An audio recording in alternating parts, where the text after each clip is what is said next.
is module 2, where we're going to be building on the previous module where we looked at how do you prepare for an individual? What do we look at? What do we look at with their experience, their role, their challenges? How do I actually get a bit of a picture of this person before I ring them?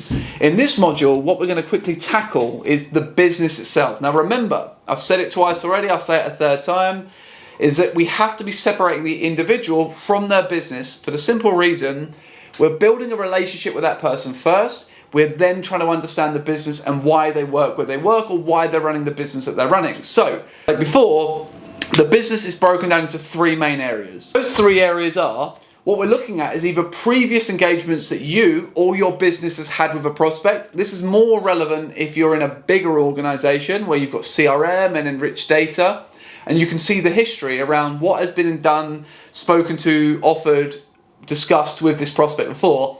The reason this is so doubly and crucial is kind of like 2 main points.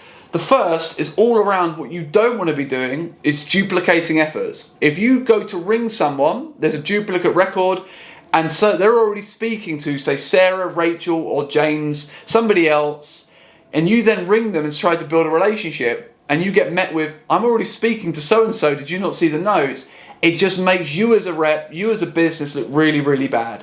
So it's really crucial, just double check, go into any CRM that you've got, any form of hygiene management, client management tool that you've got, and just make sure you double click on any previous engagements to understand what's been discussed before, what's being discussed currently, and am I about to tread on any toes or go down a rabbit hole I'm not ready for.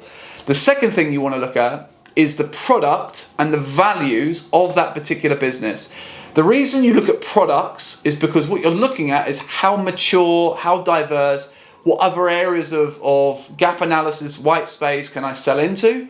Alternatively, you want to look at values of that business, because especially if you're a smaller business, you actually want to make sure that your values very much align culturally, business-wise, product-wise to that particular brand, for the simple reason when you're smaller boutique businesses, it's very much built on the strength of the relationship. Is, do you get what we're really about? Do you get the values of the business? Do you understand the mission?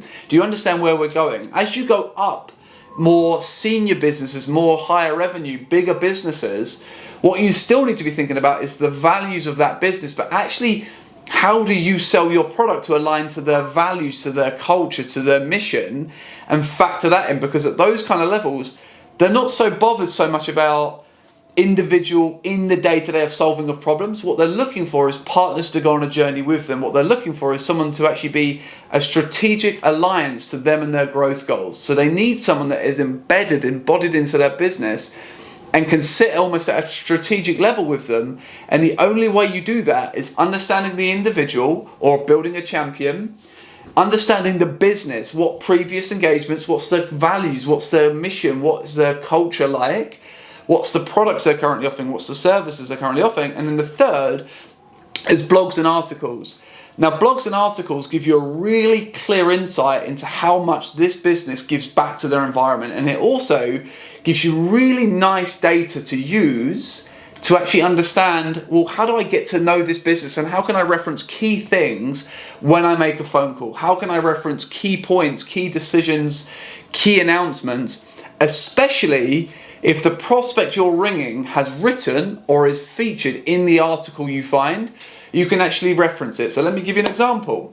If you see that a CEO has recently written an article about either a Series A funding or they've just hired their first graduate, and you'll ring them about how you do onboarding training like this training now, you can actually ring them and say, hey, let's just make up a name, Sarah. Hey Sarah, it's really good to see that you actually featured in an article a little while ago about the excitement around hiring graduates. I'd just love to understand, how's that first 90 days onboarding going for them? What have you done around making sure that they feel really embodied, embraced into your organization? And the power of that, and we'll talk about this at another time, but the power of that is you move away from pitching on a phone call to hooking. And what this means is, pitching is, hey, I do sales training, do you want to buy my stuff? Whereas pitching is, hey Sarah, I can see that you've just hired a graduate, you don't know me, we haven't spoken before, but I'd love to understand if you're open to a quick 5-7 minute conversation around how I've actually supported similar CEOs with that burden of onboarding a graduate onboarding a new starter, and just to see if I can offer any advice there. Now, I would never use that particular opening, but that is an example of actually how you would start hooking at the start of a call, leveraging the data that we've just talked about and found. Hopefully this is helpful. We'll see you on module 3, where what we look at is the industry or sector that particular person's in, and then we'll combine it all together, and I'll show you a way of actually how do you use all 3 bits of this to make a compelling opening of a call. Thank you for watching. We'll see you on the next call. Bye-bye.